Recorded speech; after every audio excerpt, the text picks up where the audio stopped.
before we begin our service, I'm going to ask everybody who is wearing a Kriya ribbon, a piece of fabric, to please rise at this time. And so we offer this blessing to show that the fabric of our lives is forever torn. Baruch atah Adonai Eloheinu melech haolam, dayan ha'emet.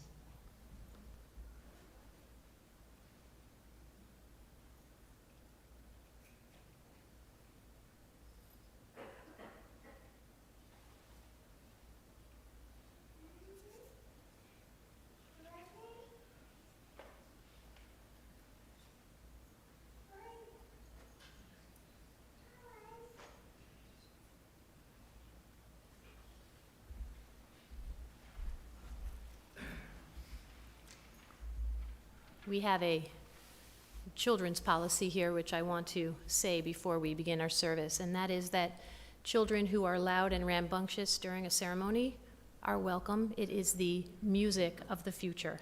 So please do not worry if we hear some speaking or laughing or crying. It is a good thing.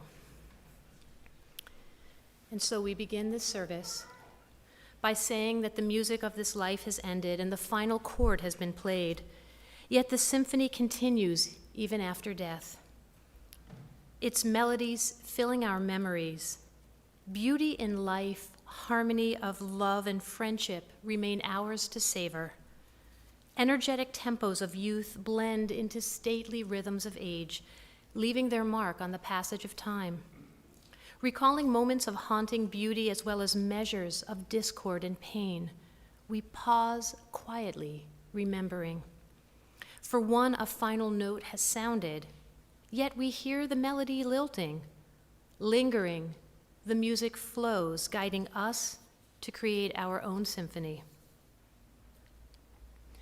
Let us treasure the time that we have and resolve to use it well, counting each moment precious, a chance to apprehend some truth, to experience some beauty, to conquer some evil, to relieve some suffering, to love and to be loved, to achieve something of lasting worth.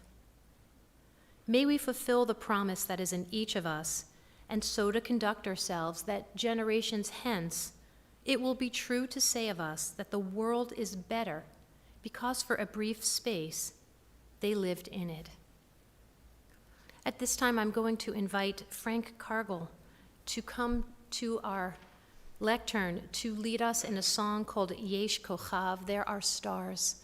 Frank was the best man at Phil and Robin's wedding, and it is an honor and pleasure to have him with us today.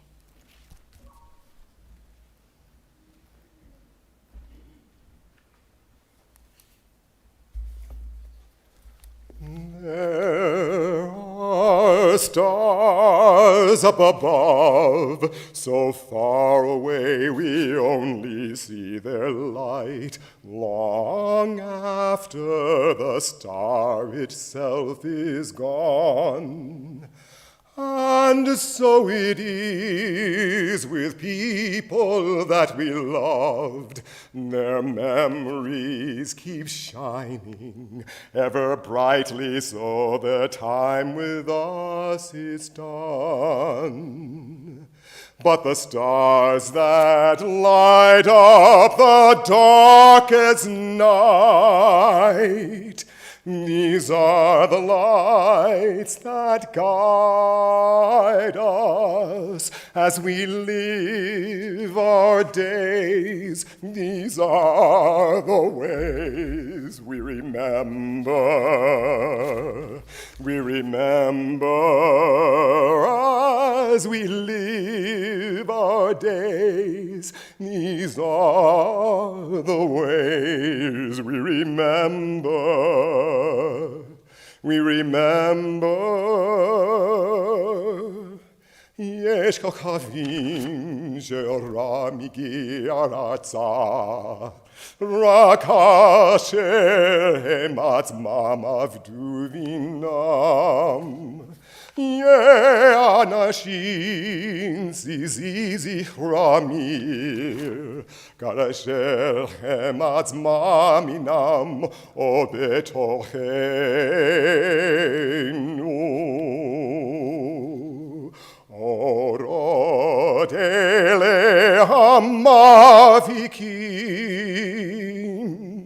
בחד הליל.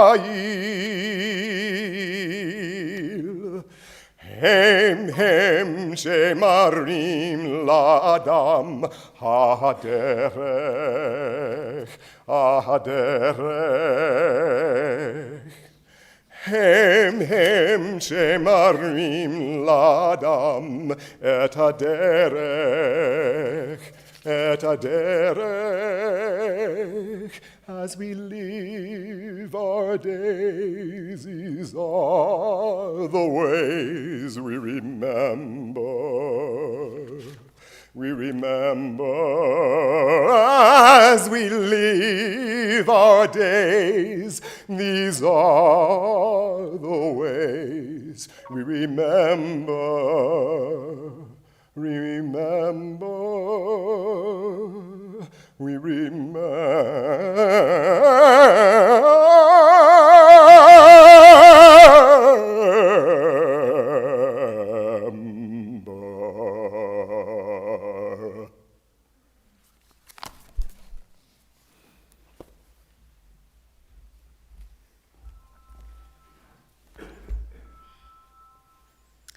We grieve. We grieve for the part of us that is gone. We feel the absence, a presence like spreading seeds of energy, a relationship that can never end. We reminisce to moments in time, thoughts at play, a loving embrace, a dance of images, a quilt of emotions. Again the pain, again the questions. The undeniable escapes our grasp. The answers elude our inquiry. We admit to anger at being left behind, at not preventing what is inevitable, at the iniquity of life's circumstance. We search to find meaning and acceptance. We can still see the familiar posture, hear the distinctive voice, a penchant that could aggravate, an expression that spoke volumes, a smile that could charm. We have known the uniqueness of another soul. We recreate moments lost in time. We share the deepest feelings of loss. We miss the breath of your presence.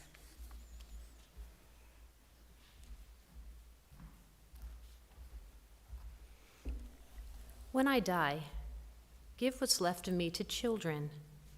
And if you need to cry, cry for your brother walking the street beside you. When you need me, put your arm around anyone and give them what you need to give me. I want to leave you something better than words or sounds. Look for me in the people I've known or loved. And if you cannot give me away, at least let me live in your eyes and not on your mind. You can love me most by letting hands touch hands, and letting bodies touch bodies, and letting go of children that need to be free. Love doesn't die. People do. So when all that's left of me is love, give me away. We are here to mourn the death and celebrate the life of Phillip Summers. And with his death, our lives have been forever changed. Today we stand together at one of life's most natural and unnatural moments. Death silences us with the power to take from us without concern for the pain it leaves in the wake. A man we cared about, whom we respected and loved. We are confused and full of questions.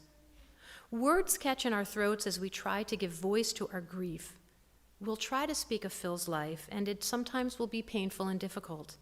But it's right that we speak of which is in our hearts and minds, knowing that our words are inadequate.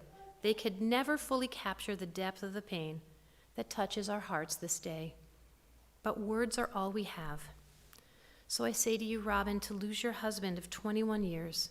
Together you created a family, a legacy, and you shared a special bond. You faced life's joys and hardships together, supporting one another. He was your friend, your partner, your love. And when he got sick, you were devoted to his care. You were the absolute most wonderful support and caregiver to him. Your pain and sorrow are profound this day, and we who care for you and wish to lighten your burden and ease your pain cannot. Our words are inadequate to convey the depth of pain we feel for you on such a significant loss. And to Lauren and Billy and Jessica, you were the lights of your father's lives. He loved you, and he was so proud of you. And you gave him reasons to feel joy from having you as his children. From the day you were born to the adults that you have become, you brought him so much happiness, and for all of you, this is a huge loss. He influenced you in ways that are easy to see and also subtle. You were so good to him, and he was so proud of you. And there are no words that can bring comfort except to share the memories of the incredible person that he was, and to mention out loud that he truly was an amazing father. And he leaves to you this special and holy legacy. To David, Stephen, and to Mark, there is no way to be fully prepared for a death of a sibling, and our hearts go out to you as well on this holy and difficult day. And finally, to Claire and Emma, Colby and Miranda, his beloved grandchildren, I hope that Phil's memory and the time that he spent with each of you will continue to resonate in your hearts going forward. At this time, it is my honor to bring up a few speakers to speak of Phil's life. And so at this time, we invite forward Mark Finnick.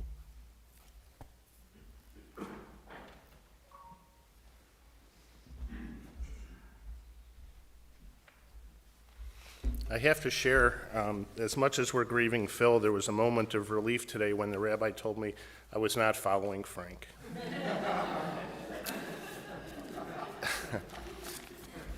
There is and I submit that they'll probably recruit you as cantor.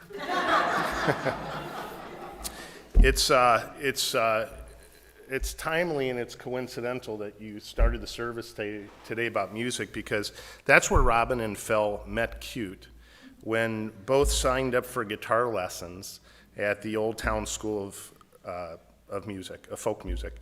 Together they learned the basic chords, Phil having a little bit more experience, and ultimately wrote the song that became their life for over 21 years. Phil loved music, especially Bob Dylan.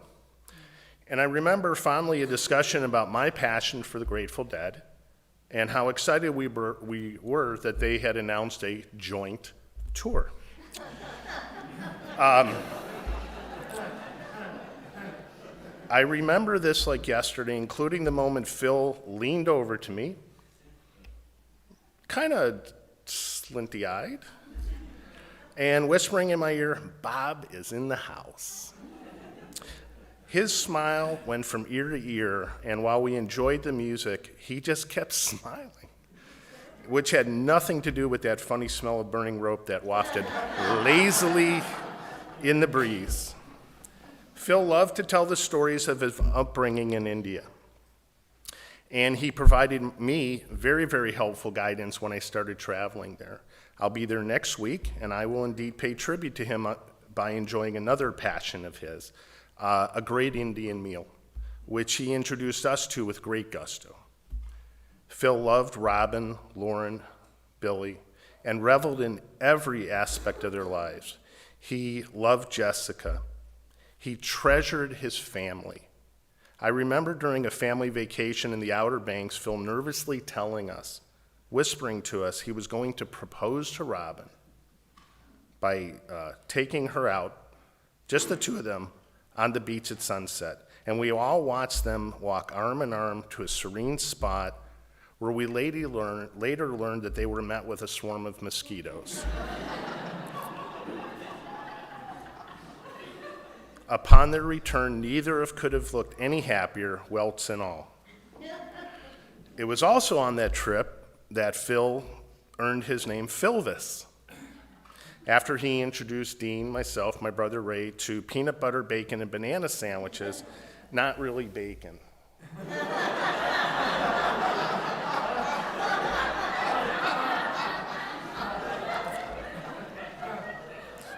which most of us have enjoyed ever since. A diehard Michigan Wolverines fan, he defended everything Michigan, including his assertion that Bob Seger was the Bruce Springsteen of the Midwest. We let him have this. out of love for my sister and acceptance that even Einstein had crazy ideas. Speaking of crazy, one of Phil's other passions was that of being an amateur ventriloquist.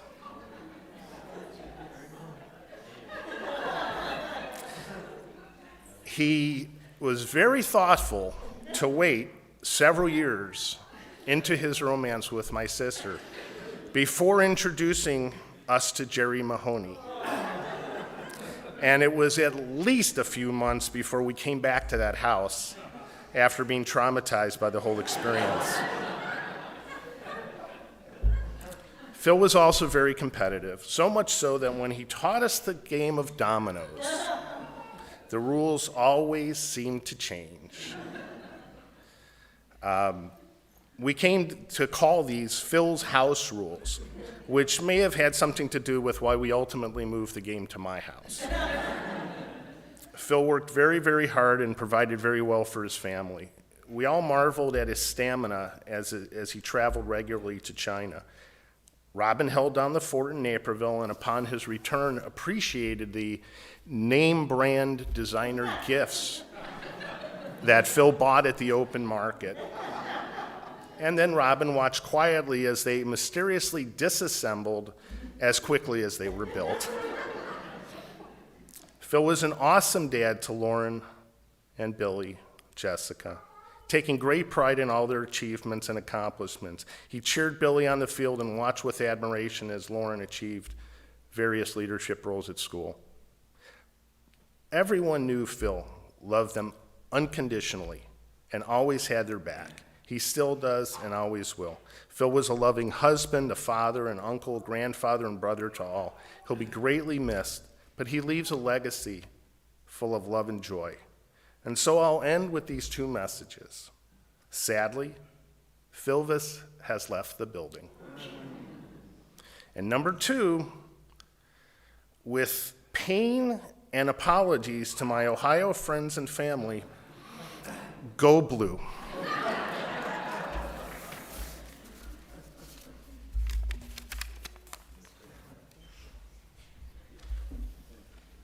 It is an honor to invite forward Mark Summers, Phil's brother.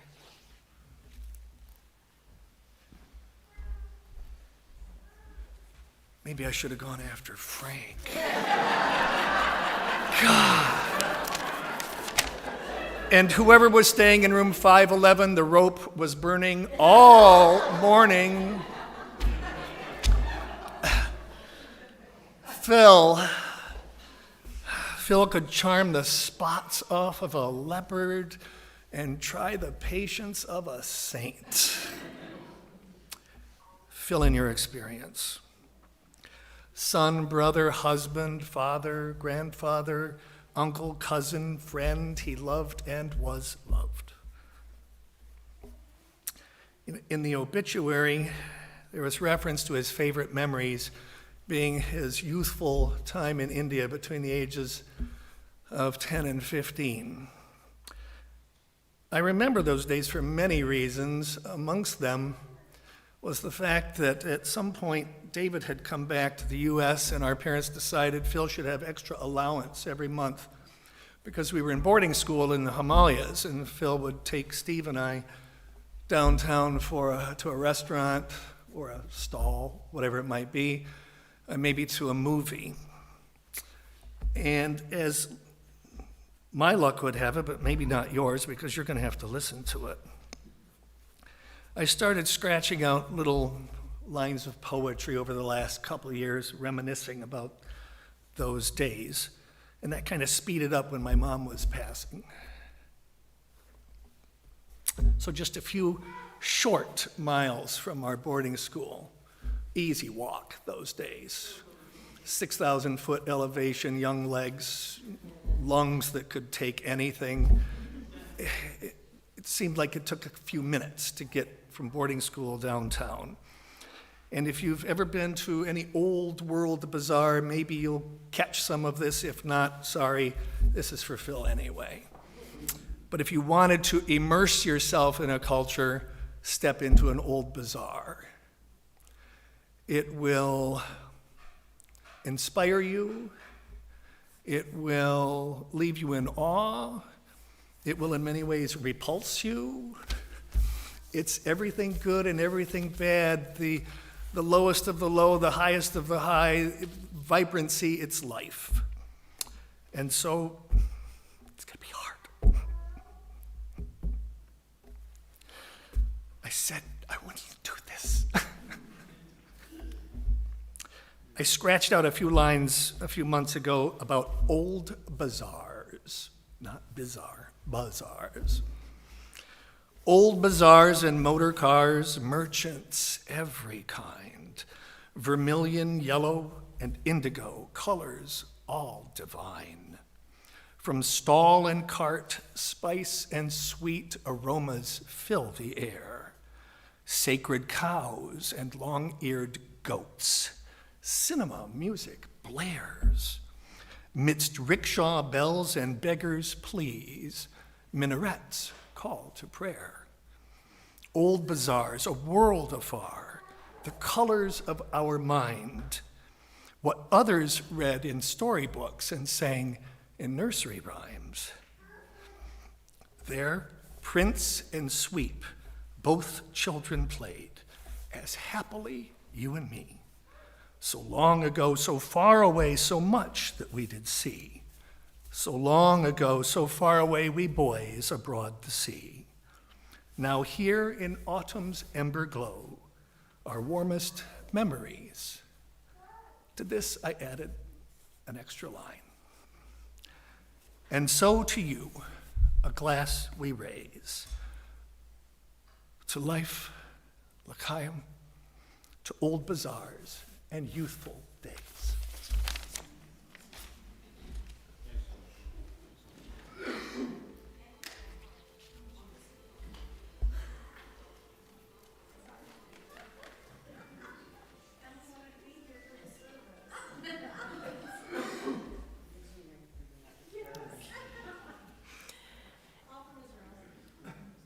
It is an honor to invite forward Lauren and Billy Summers.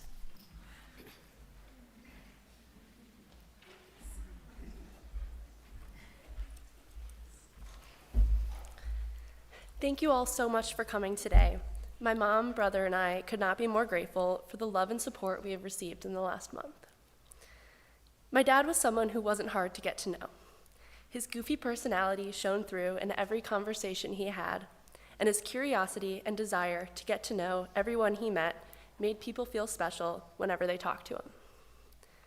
Even in his last few years, when he couldn't speak as well, he never failed to find ways to make us laugh and feel loved.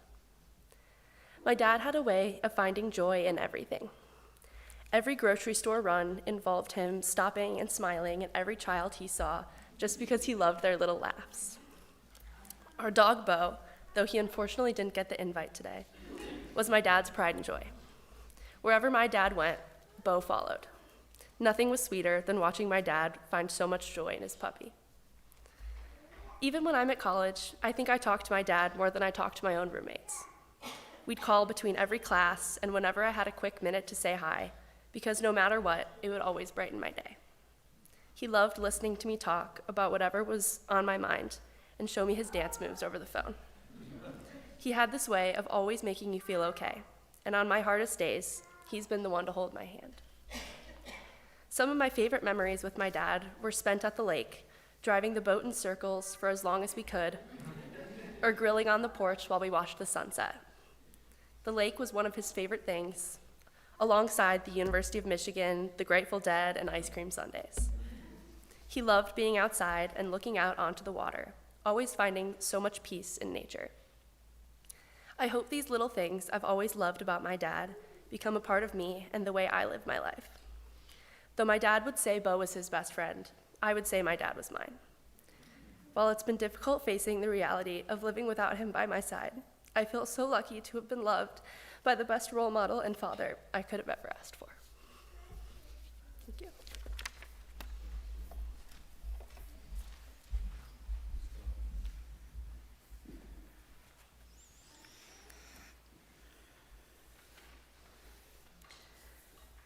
I've been told that if you looked up the definition of a University of Michigan fan in the dictionary, we would see Phil's picture. Born in Owasso, Michigan in 1952 to George and Joyce Summers, Philip was the second of 4 brothers. George, was a Methodist minister, and when Philip was 10, as we heard, his family moved to India for missionary work. While in India, Philip and his brothers attended a boarding school in the Himalayan mountains, and it was there that he really developed a deep passion for the traditions of cultures of different groups, and in particular those of India. After Philip and his family moved back to Michigan when he was 15, he finished high school and ultimately went to the University of Michigan, a point of great pride for his family. After college, Philip married his first wife and had his first two children, Jessica and Neil. They later divorced, and in 1999, Phil met Robin. Robin recalls that when she met Phil on their very first day of guitar lessons, she thought he was cute. They ended up going out as a group after the lesson, but once Phil discovered that Robin was insurance, he asked her for a quote and then finally worked up the courage to ask her out on a date. That hours-long first date turned into a beautiful romance, and 2 years later, Robin and Phil got married and began their family together, living first in LaGrange and then Madison and then back to Naperville. Phil and Robin celebrated their family and the births of Lauren and Billy. Philip spent much of his professional life working in supply chain, and during that time he had the opportunity to travel extensively, including frequent trips to China. He loved that his work afforded him the opportunity to learn about different cultures, and he would often bring that learning back to his family. He also invested in learning about his friends and his family's cultures and religions, and that included Robin's Judaism. While Philip never converted to Judaism, he embraced Judaism and loved learning about the Jewish traditions, Jewish life, and found a variety of ways to help create a Jewish home. Philip was always the parent who made sure to bring Lauren and Billy to Sunday school, even when they had sleepovers the night before, and would ask them questions so that he and they could learn together, and he found attending services to be very peaceful and tranquil for himself. Philip's love language could be seen in the ways that he cared for and engaged with others, even when he was busy traveling for work. Phil would have tea parties with Lauren when she was little, and he would play baseball with Billy. As Lauren grew up, Phil would take her shopping, not because he loved shopping, although I understand he did love a good sale, but because he wanted to spend time with Lauren. Many of Phil's nieces and nephews would call him Good Time Uncle Phil, because they knew that Uncle Phil would never say no and would often come bearing gifts. Phil especially loved to show others he cared by making sure that they were fed and entertained. He would make a full breakfast when Billy had friends stay over for the night, or he would go to get a cheese Danish when Lauren was home from school for the weekend, and loved to host Sunday suppers with his extended family. Even though the last 2 years of Phil's life were filled with challenges, he was bound and determined to continue to remind his family and friends of how much he loved them. Robin, Lauren, and Billy became Phil's translators as he relearned how to speak. And even though he wasn't able to fully recover his speech, his sense of humor was still on point. Even with those challenges, Phil wanted to make other people smile, often by asking, "Why not?" or telling his family, "I love you." And Phil found alternative ways to communicate, often by finding pictures online of what he was trying to say. And this, I understand, is how he ended up convincing Robin that they needed a dog, specifically a Brittany Spaniel. Phil would show Robin pictures of Brittany Spaniels online until she finally caved, and they brought home Phil's best friend, Bo, in April of 21. Bo became Phil's shadow, going to him with training classes, to the store, and just about everywhere else. Philip couldn't say perfect words, but he trained Bo to recognize his hand motions, and Bo knew exactly how to react. Every night, Bo would sleep at the foot of Phil's bed, and it was Bo who remained next to Phil until the very end. Though Philip's physical presence is no longer with us, what we have now are the lasting memories of Phil and his dedication to his family and friends. We will miss him, but but we remember what our tradition teaches when we say Zichrono Livracha, may his memory always be for a blessing.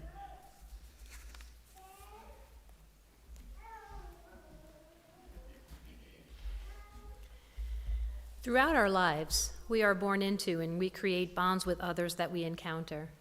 And the relationships we fashion are the context in which we live our lives. Our relationships form the fabric of our days. Those of you here forged with Phil bonds of love and friendship, caring and respect, which transcend time and distance, they transcend even death. Adonai natan v'Adonai lakach, yehi shem Adonai mevorach. God has given, God has taken away. Blessed be the name of God. Though death is strong, it can never take from us the memories we hold, the feelings we cherish, and the images forever etched upon our hearts and souls. Know that there were many more stories to tell, and others who could have shared them with us, and continue to share them, and by doing so, draw some comfort from them. We'll call upon the memories of Phil, because through them we are forever bound to the man for whom we gather today. May the memory of Philip Summers, whom we loved in life and still love in death, bless our thoughts and actions. The Lord is my shepherd, I shall not want. He maketh me to lie down in green pastures. He leadeth me beside the still waters. He restoreth my soul. He leadeth me in the path of righteousness for his name's sake. Yea, though I walk through the valley of the shadow of death, I will fear no evil, for thou art with me. Thy rod and thy staff, they comfort me. Thou preparest a table before me in the presence of my enemies. Thou anointest my head with oil, my cup runneth over. Surely goodness and mercy shall follow me all the days of my life, and I will dwell in the house of the Lord forever.